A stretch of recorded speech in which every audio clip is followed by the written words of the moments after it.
Hello, namaste. This is D. Hiyoyo Nehayo, as the Indian witch mother named me. Listens to his voice. And this is info on the May 2018 energetical changes on Earth and how to work with them. This information came to me, through me, on the 17th and 18th of May. And then also some information came from the so-called outer world, but maybe 1 or 2% of that. But it resonates with me, so you can say this is original information. When I was recording the Czech version 3 times, it failed to record, so that tells me that this is very good information indeed. Either of that, or I'm talking complete rubbish, but I don't feel that it's rubbish, and it's up to you, up to your heart to decide whether this is useful or not for you. So it's an update on the current energetical situation, or can perhaps call it tongue-in-cheek energetical weather forecast for May 2018 and possibly later. Sometimes these periods are extended when we need them longer. So things have intensified again. And what else is new? It's not just the great magnitude of the intensification, but also the tune or harmonies, melodies that these energies, harmonics that these energies are sounding, playing. There's a lot more gentleness in this wave, and there are other aspects, such as rapid changes between intensity, the wildness, the wild rides, the rapidity, the quick water, the white water, the fluidity, the quick and big changes, and the peaceful moments or periods, the quiet after the storm, the smooth water, the smooth and peaceful ride, or even no movement at all, which on the innermost level, that's always how it is there. But perhaps it's more acutely, more clearly perceived this time, and more easily.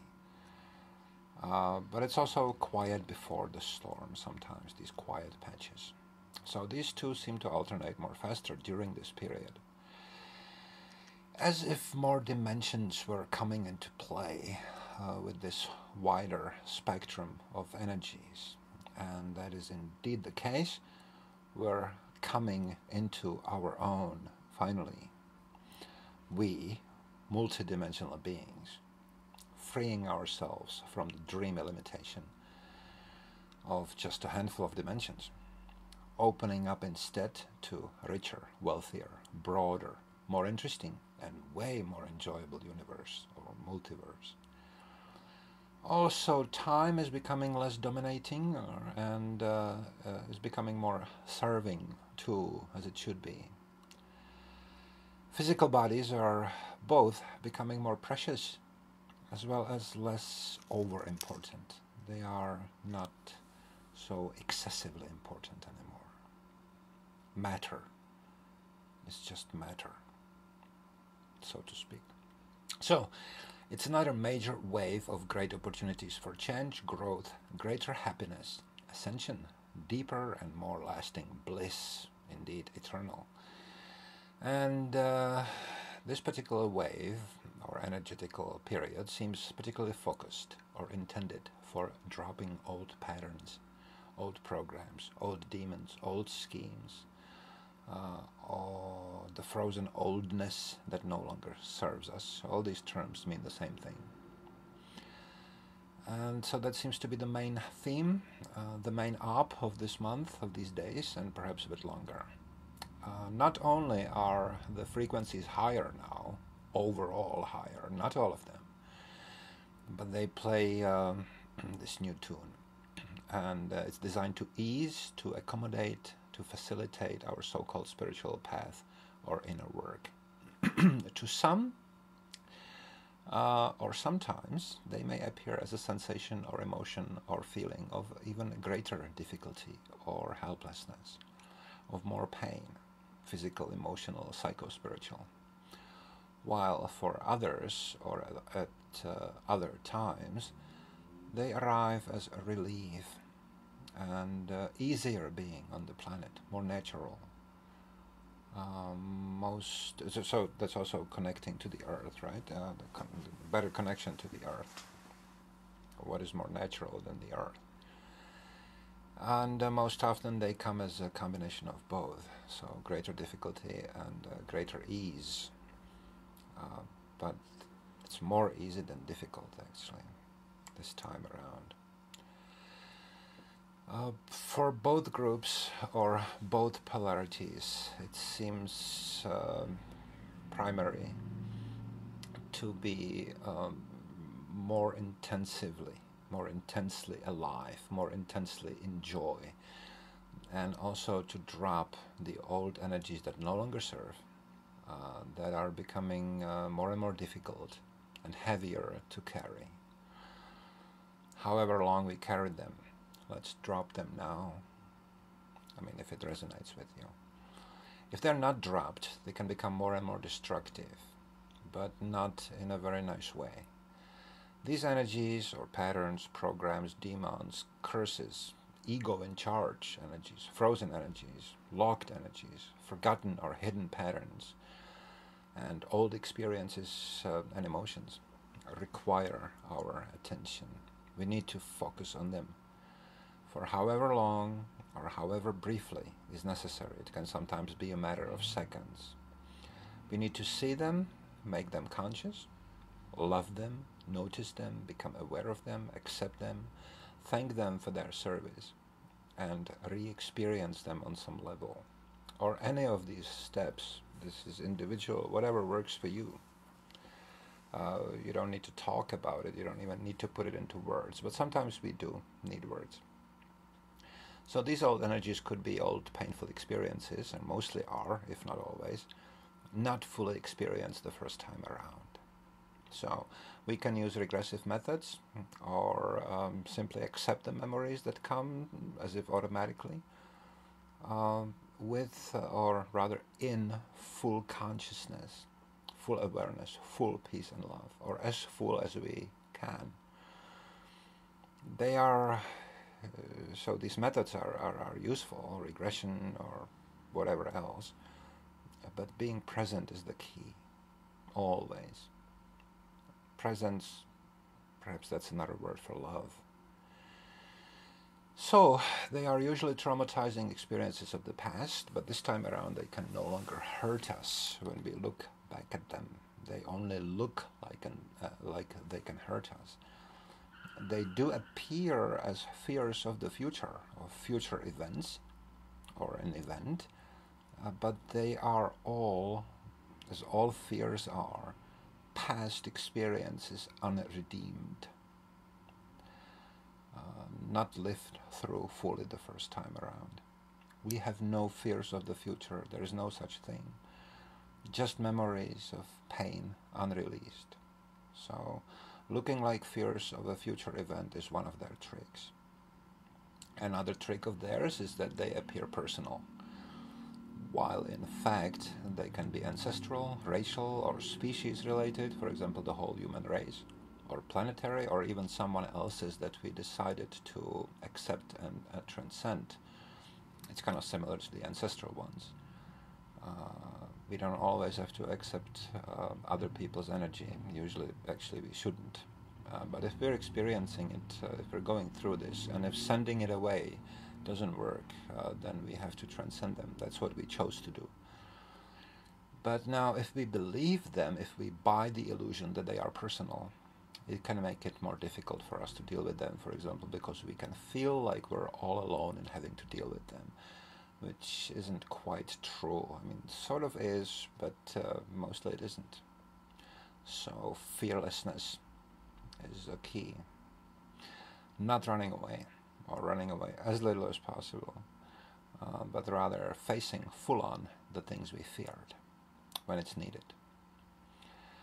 After lovingly thanking them for all the ways they served us in the past, and they did serve us in the past, and after resolutely but also peacefully and confidently letting go of them, just dropping them like a suitcase. There's nothing to it really. But then it may be a very good idea to inhabit, to populate the spaces. Sometimes they are very vast spaces, whole universes, with new energies, with positive light, with the presence, with consciousness.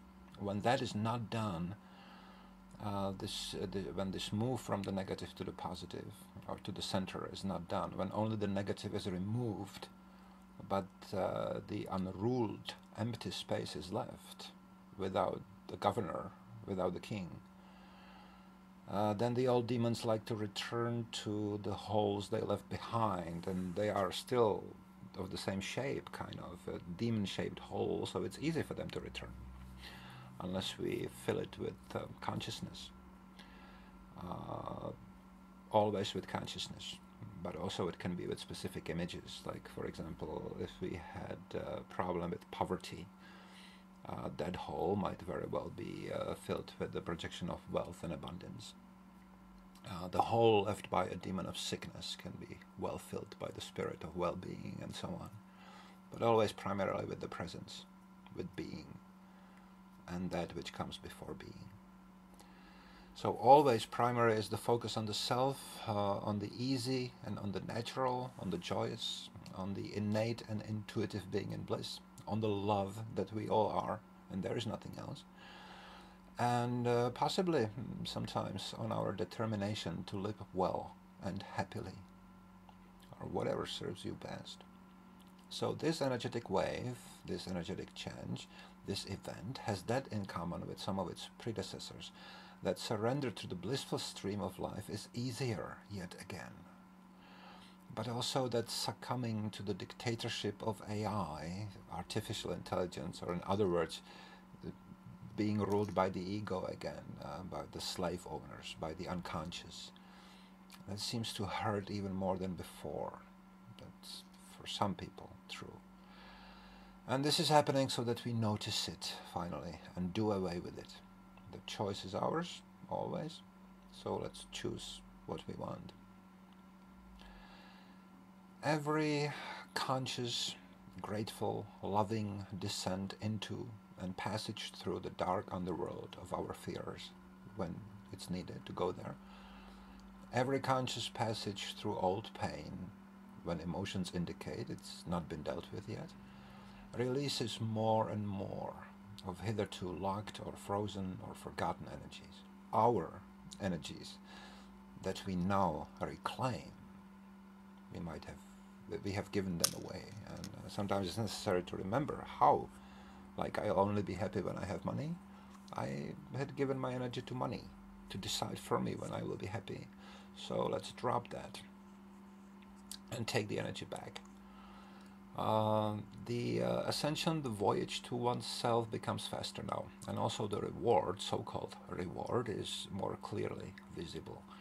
And this may come in the shape of a great relief, or a minor relief sometimes, of deeper awareness of the self, of improvement of health or some other situation, of new powers, skills, abilities, of better functioning on some level or levels, etc., etc. These are both new experiences or skills or energies, or they are just newly remembered things that we've forgotten. These so-called rewards may not be visible, results may not be visible right away, but they are sure to manifest sooner or later. When it is not seen, when they are not experienced, it is likely we're still passing on some level through the underworld, and the voyage is not finished. Which is okay, it's good to know that. Now, having said that about the voyage being finished, it's never really finished. Dropping of what we no longer need and accepting the new kind is what life is sort of all about. New things, old things. And again, the voyage may take days, weeks, or longer, or it may be a matter of seconds. And like in this energy wave, there is the main wave and there are sort of sub-waves. So on some level, we may be going through the underworld for years, and then there may be shorter visits there. This is sort of all about dimensions, about levels. But generally, the longer we practice freedom, the shorter these experiences of limitation tend to be. It's not always so, not as a rule, but often it's like that. And we don't always seem to decide how long it is and how many times it needs to be repeated, if it needs repeating at all, because that seems to be one of the specificity of this energy wave, that some energies can be dropped at one go, at once, and never come back again. Or a larger portion of these old baggages can be dropped than before. So, perhaps you would like to decide with great determination where you want to go and go in that direction. It's always toward the self, the direction that is no direction because the self doesn't move as such, and then toward anything you wish manifest. And when possible, avoid energies, people, thoughts, things that would just love to drag you back to the prison. But mainly focus on what you want rather than focusing on what you don't want. That's just the initial information. I don't want this. That means that I have to find out what I do want, not staying with the negative. That's how some people still live. Staying with the negative, bitching about what is, refusing it, but not replacing it with the positive or with the desired. So, going through the calm patches, which this energy wave seems to have, or even between the major energy waves, is just as important, if not more so, as the way we pass through the darkness or through the storm. Because when things go smoothly, when everything is all right, sort of, then sometimes we kind of shut down the attention overdrive and let the old and not quite yet purified autopilot guide us. And then we can better see when we wake up again in our thoughts and actions, for example, what we really wish for, what tendencies are active within us, how we went in another way that we declared that we wanted to go. So without the pressure of these wild energies, we can both more easily create the beautiful world we wish, but we can sometimes also more easily and inconspicuously, unnoticed, slip back into the old patterns and attachments, addictions. So let's choose well, peacefully, self-consciously and lovingly, and with focus. And let us also be helped perhaps by friends who shine brighter already, who had gone the same path before us, friends who can help us, whether they are currently embodied as humans or whether they reside elsewhere, angels, ascended masters, whatever, and merely communicate with us through different channels, including dreams, inspirations, numbers, colors, shapes, texts, videos, whatever, many other channels. Of course, the main helper, the main guide, the main driver, the main leader, and also the main protector when protection is needed, always resides in your heart. It is your heart, in the center, in your most intimate eye, in the only eye there is. So let us be guided by that source, by the mother of all creation, always, but perhaps especially now in this stage of our evolution, ascension, development, growth, purification, healing, whatever you want to call it.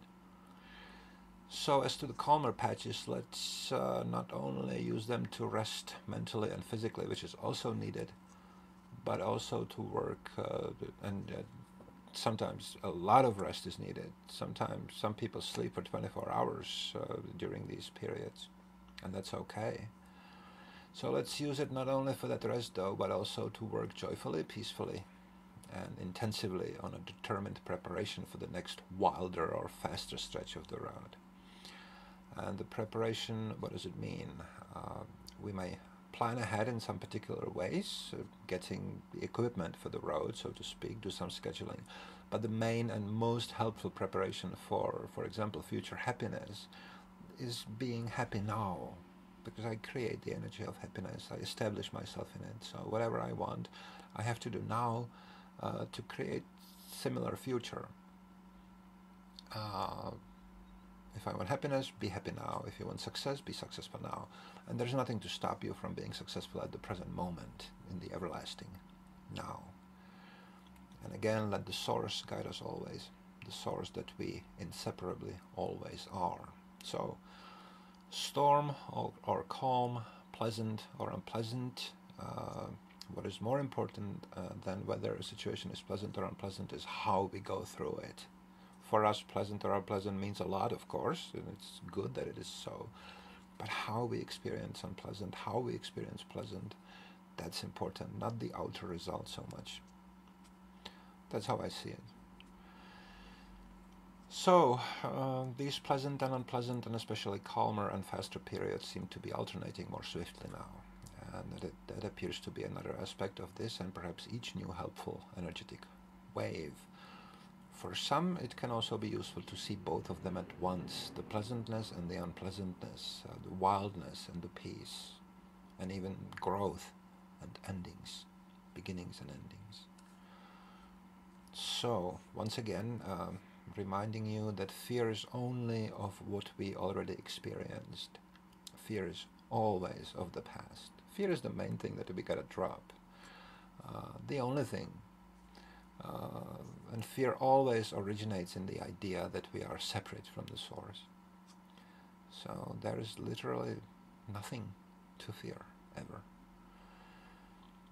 A warning is a different thing, like information that if I take another step I will fall into a chasm, and that's not fear, that's warning, that's information. So fear is, let's drop it. Rational understanding of all these facts can be helpful, but is not enough in itself. It has to be seen, known within.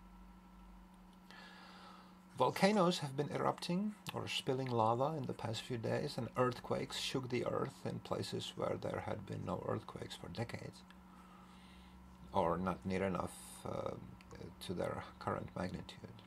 That seems to me to underline the importance of this current opportunity to grow and to drop the old, the frozen, the imprisoned, to redeem it. It also shows me shows me the cooperative nature of these energies in our cleaning and purifying, in our progress, in our dropping of what no longer serves, in other words. And it shows our mother, sister, daughter, Earth, is working with us with all her loving and powerful beauty and joy. A few more technical or more or less technical notes. There may be more info in the text under the vid on YouTube, including a link to a fear-dissolving meditation here on my channel on YouTube, which may be one of the tools you might want to wish to use during this period especially. So if you want to read the text, see the info and the links, click the show more below the vid if you got YouTube in English. There is also info there on how to contribute, and please do if you found this video useful, or the energies it channels. It did cost time and money to make. Any amount helps. There is, of course, much more that can be written, said, and especially done regarding this time period and the dropping of old programs and living in bliss. For example, requesting energies that you need at this moment that works always, immediately, whether you feel it or not, or living in the spirit of love, or of loving service to self and to others. Just two things I came to mind now, but there are many other ways, other tools, and other approaches, other paths. So, if you're interested, tell me or write to me, and we can walk part of the way together. Talk further, especially work further if you like. This is what I do. That's my work here. Anyway, love and best wishes to you. Thank you for listening. Please do drop what doesn't resonate, and do use fully what does resonate. Squeeze it to the last drop, and always let your heart be your guide. Live well.